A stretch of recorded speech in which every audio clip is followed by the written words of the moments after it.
Assalamualaikum warahmatullahi wabarakatuh. Saya Muhammad Ijaz Zawahir Suyono dengan NPM 1531 kelas R6T akan menjelaskan laporan mini project dari mata kuliah pengembangan data.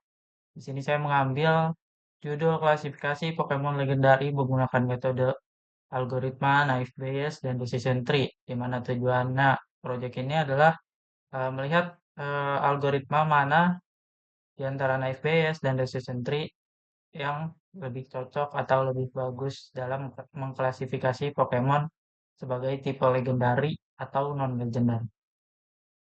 Di sini sekilas tampilan data yang akan digunakan untuk data mining untuk mengecek algoritma yang tadi kita pakai. Oke, kita mulai di bagian data mining. Kita masuk ke Google Colab. eh, yang pertama kita lakuin udah jelas ya, kita import library-library apa aja yang bakalan kita pakai. Ini bisa aja langsung kita jalanin. Nah, ini udah selesai diimport ya artinya. Selanjutnya di sini kita bikin variable df ya atau data frame buat naruh pd read cvs Pokemon cvs. Nah, itu bisa kita import langsung di sini ya, pokemon.cvs. Setelah diimport, kita bisa manggil df head. Nah, df itu head itu dipakai buat ngambil data 5 data teratas dari si Pokemon CVS ini. Nah, ini udah dijalanin ya, ada tampilannya kayak tadi. Selanjutnya ada print df save.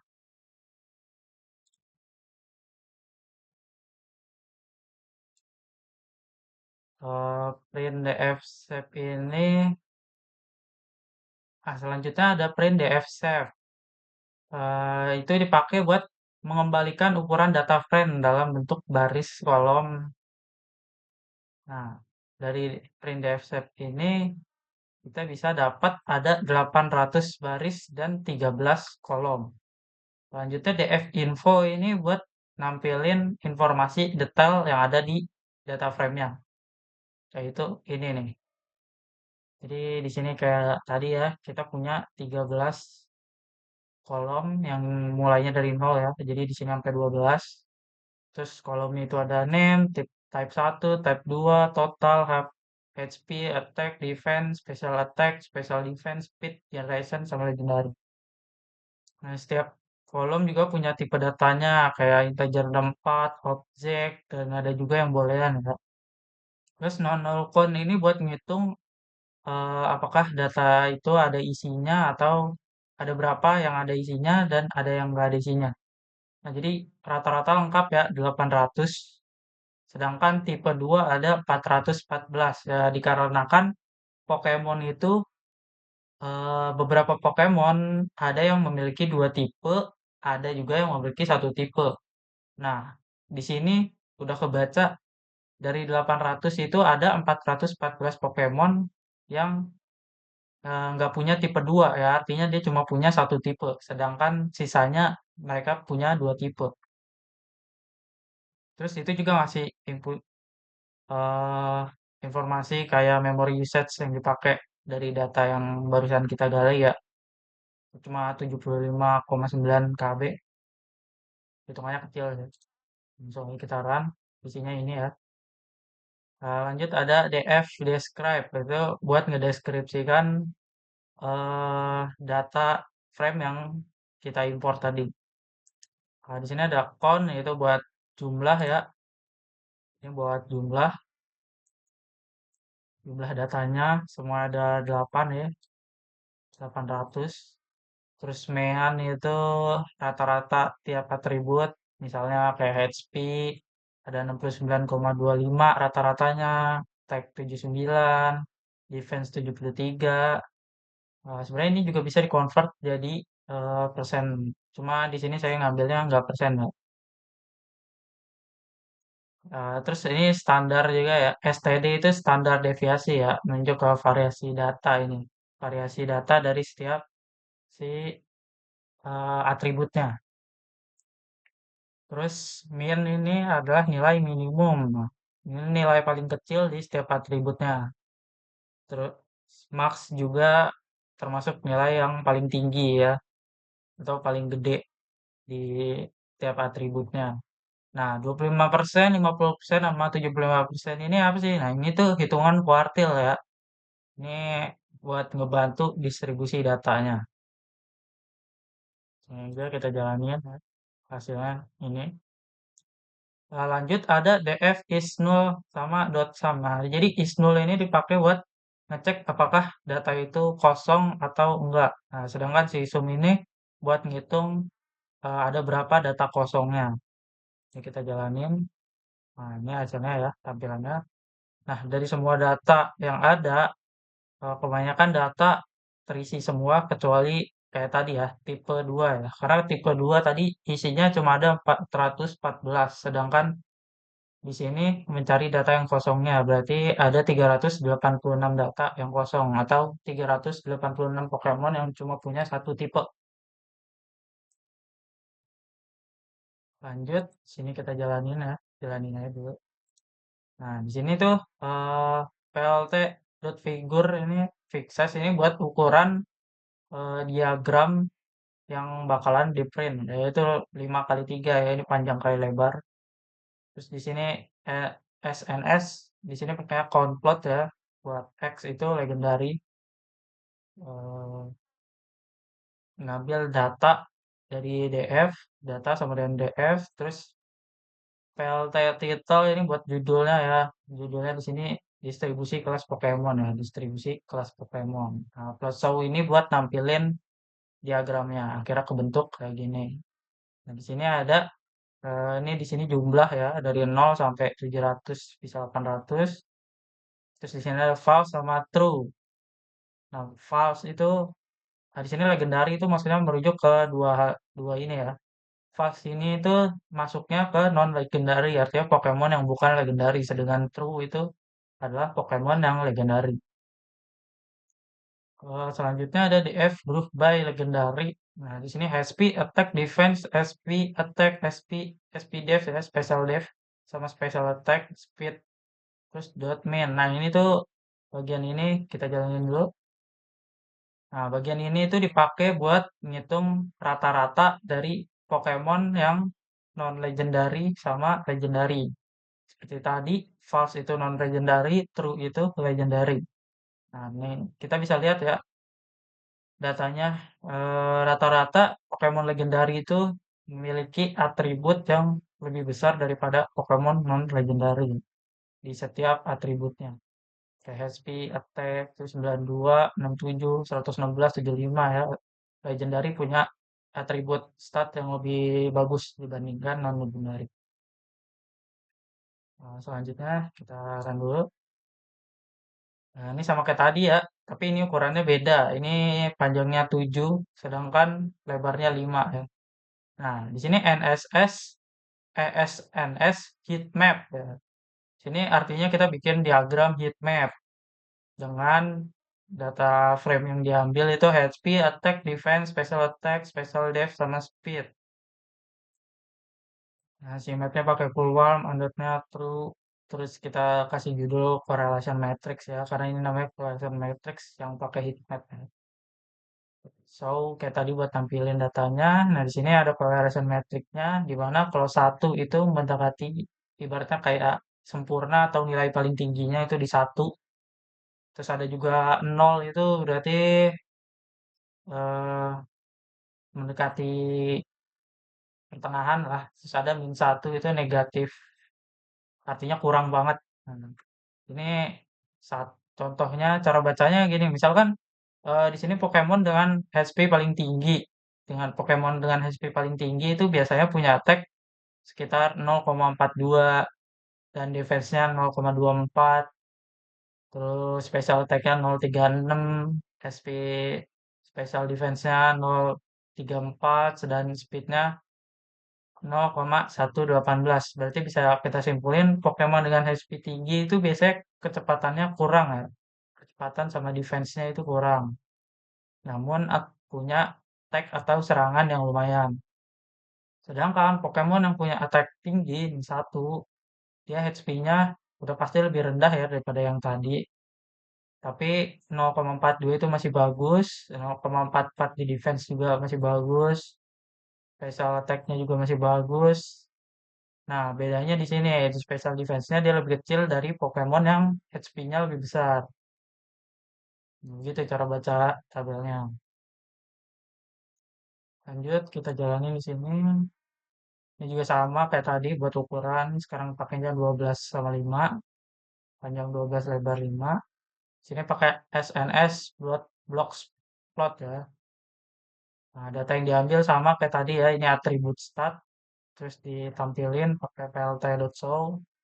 Nah, di data ini kita bisa lihat ada yang titik-titik di luar ini namanya outlier ya.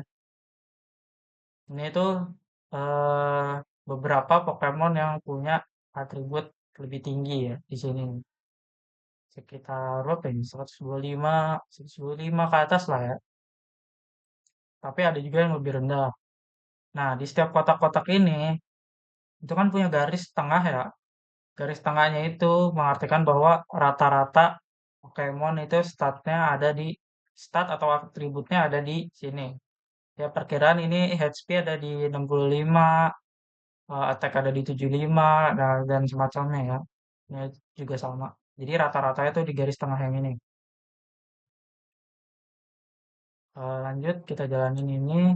Ini bikin variabel X sama Y ya. X itu buat nampung data atribut, sedangkan Y buat nampung data legendary ya, yang isinya boolean, true atau false tadi.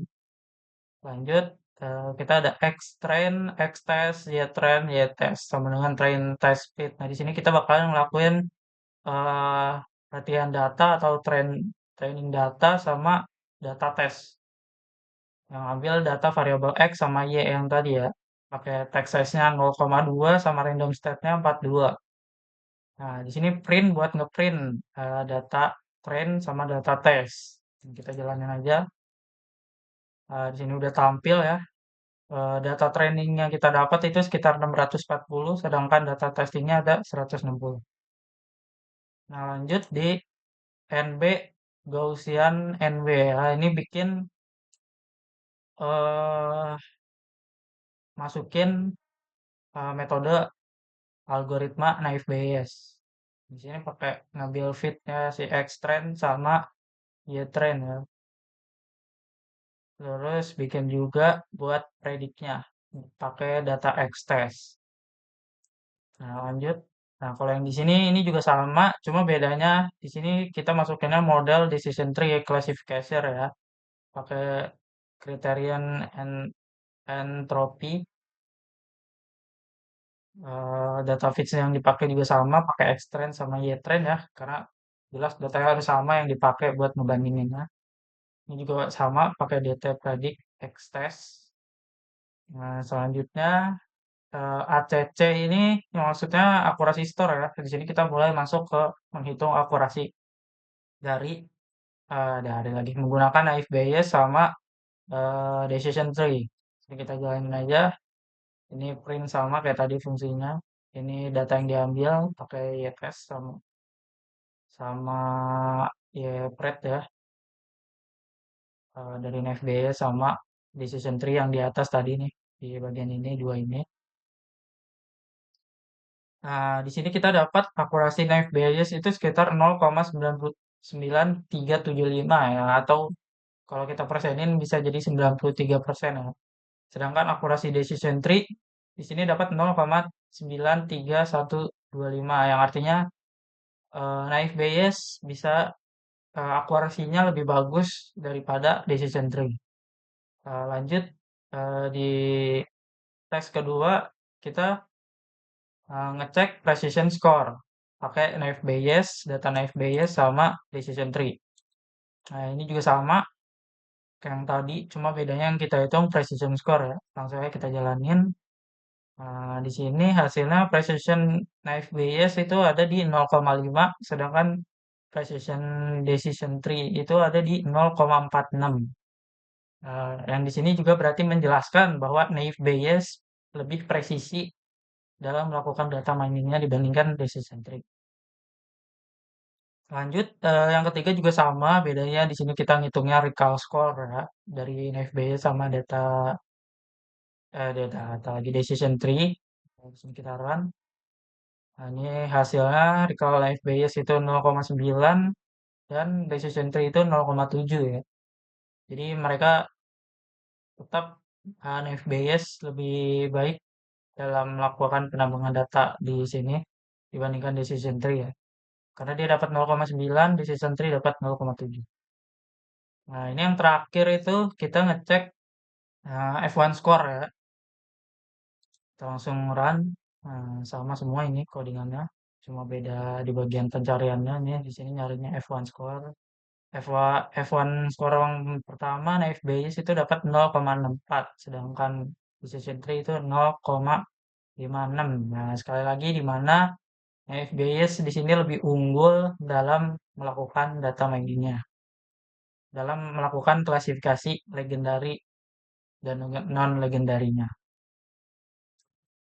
Lanjut di sini hasil PD data frame. Di sini ngambil metrik akurasi, precision, recall, sama F1 store yang tadi kita jalanin di atas ini. Nah, ini ngambil dari naive Bayes, sama decision tree. Nah, di sini yang pertama di sini buat ngitung selisihnya decision tree sama naive Bayes. Hasil model terbaik ini buat nentuin model terbaik mana yang dipakai atau dari dua algoritma yang kita pakai ya, decision tree sama naive Bayes. Nih. Lalu ada hasil naive Bayes, ini yang tadi ya, nama kolom lah ibaratnya ini, sama isinya itu dikali 100 ya buat ngitung persentase. Lalu di sini buat ngitung hasil, oh enggak, ini buat mengubah atau nambahin ini ya, lambang persen di hasilnya nanti. Nah, ini selisih ini buat nambahin plus di hasil selisih nanti. Soalnya kita run, ini udah. Nah, hasilnya ini tabelnya ya. Sini metrik yang tadi ya, akurasi, precision, recall, sama F1 score. Nah, FBS di sini dapat 93,75, 50, 90, 64. Sedangkan decision tree di sini 93, 46,67, 70, sama 56. Nah, di sini berarti selisihnya jelas ya, di mana Naif Bayes ini lebih unggul 0,62 di akurasi, 3,33% di precision, recall lebih 20%, dan di F1 score dia dapat 8,29% lebih gede daripada decision tree. Yang berarti model terbaiknya menggunakan 4 matrix ini dari dua algoritma naive Bayes dan decision tree, itu naive Bayes adalah metode terbaik yang bisa kita pakai buat klasifikasi apakah Pokemon itu legendary atau bukan. Nah, lanjut, di sini kita jalanin dulu ya. Print klasifikasi report. Nah, ini buat ngecek klasifikasi yang tadi di sini tapi secara terpisah. Nah, ini pertama itu data naive Bayes-nya, sudah precision, recall, advanced source, support ya. Ini false true-nya itu yang legendary sama yang bukan legendary ya. Saya dapat 0,9, true-nya dapat 50, di precision dapat 0,5. Terus akurasi, ada juga makro average sama weak average ya. Nah, ini juga sama fungsinya, cuma bedanya ini di decision tree, kita jalanin aja. Nah, ini hasilnya. Beda ya sama naive Bayes. Di sini naive Bayes hasilnya lebih besar atau bisa kita bilang lebih bagus daripada decision tree dalam klasifikasi Pokemon legendary ini. Lanjut, di sini confusion matrix ya. Ini dipakai buat bikin confusion matrix. Kita jalanin aja dulu. Nah, ini confusion matrix kita ngambil di atas sama di pred ya, prediction. Apa sih? Ya, SNS heatmap. Nah, ini bikin heatmap lagi kita, tapi confusion matrix naive Bayes ya.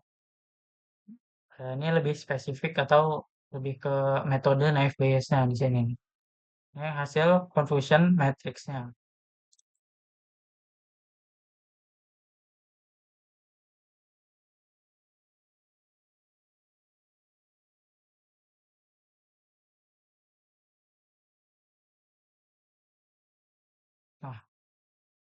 Di confusion metric ini kita bisa lihat ya,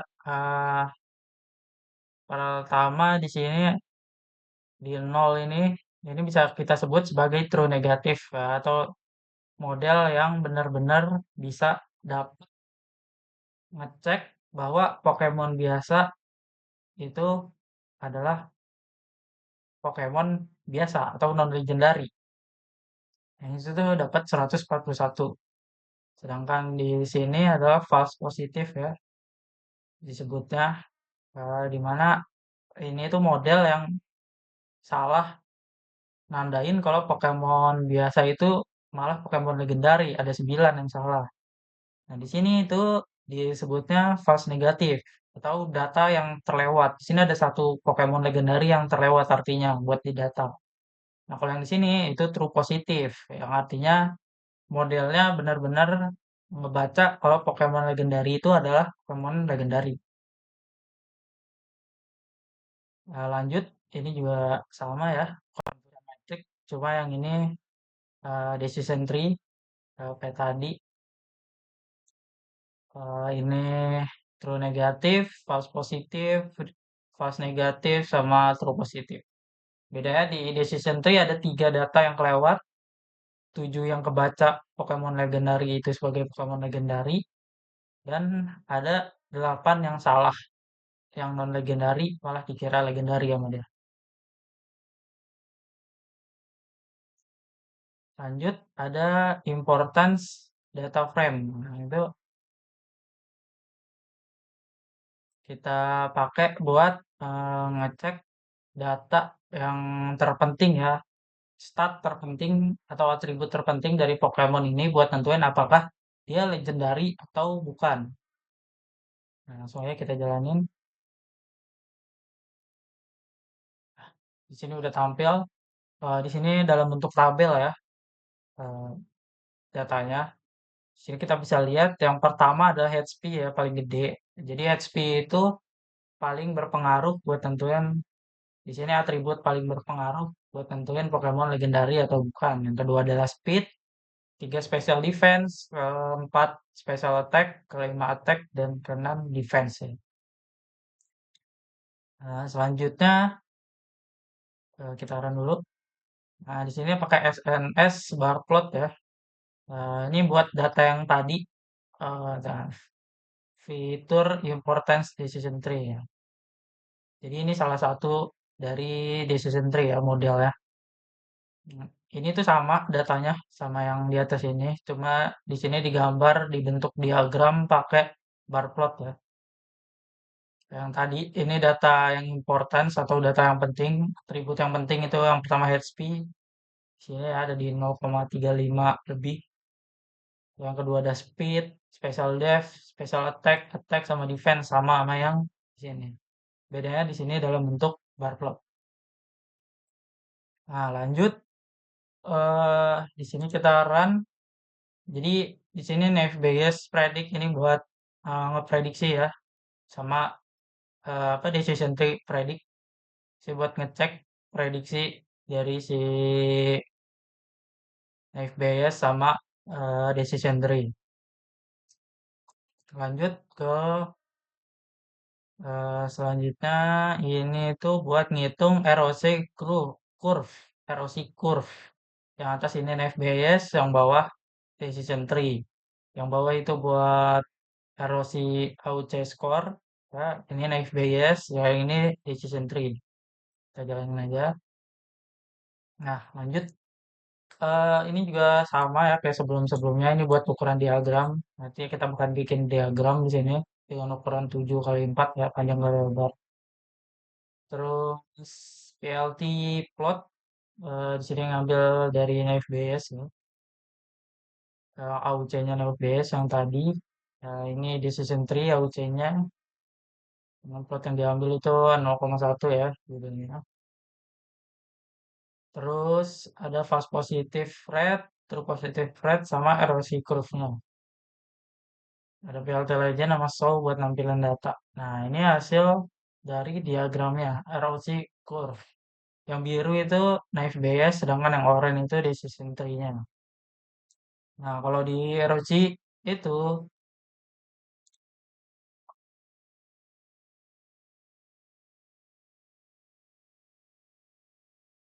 semakin tinggi dia ya, semakin mendekati angka satu itu artinya modelnya sangat baik dalam membedakan kelas ya, yang di mana di sini Naif BIS lebih bagus ya dalam membedain kelas legendary atau bukan legendarinya dibandingkan Decision Tree.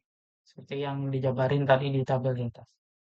Nah, lanjut, ini buat ngecek aja if ACC Decision Tree lebih besar dari ACC ini akurasi Naif BIS. Kalau lebih besar berarti Decision Tree lebih baik, kalau lebih kecil berarti yang terbaik itu naif Bayes. Dan di sini kita menghasilkan model terbaiknya naif Bayes. Jadi kesimpulannya dalam project mini ini metode algoritma naif Bayes itu lebih bagus dipakai buat klasifikasiin Pokemon legendary dibandingkan dengan Decision Tree. Karena kebanyakan naif Bayes dalam di segi metriknya lebih unggul dalam membedakan yang legendary sama non legendarinya. Jadi segitu aja penjelasan dari saya tentang proyek saya. Sekian presentasi saya, kurang lebihnya mohon maaf ya, Bu. Wassalamualaikum warahmatullahi wabarakatuh.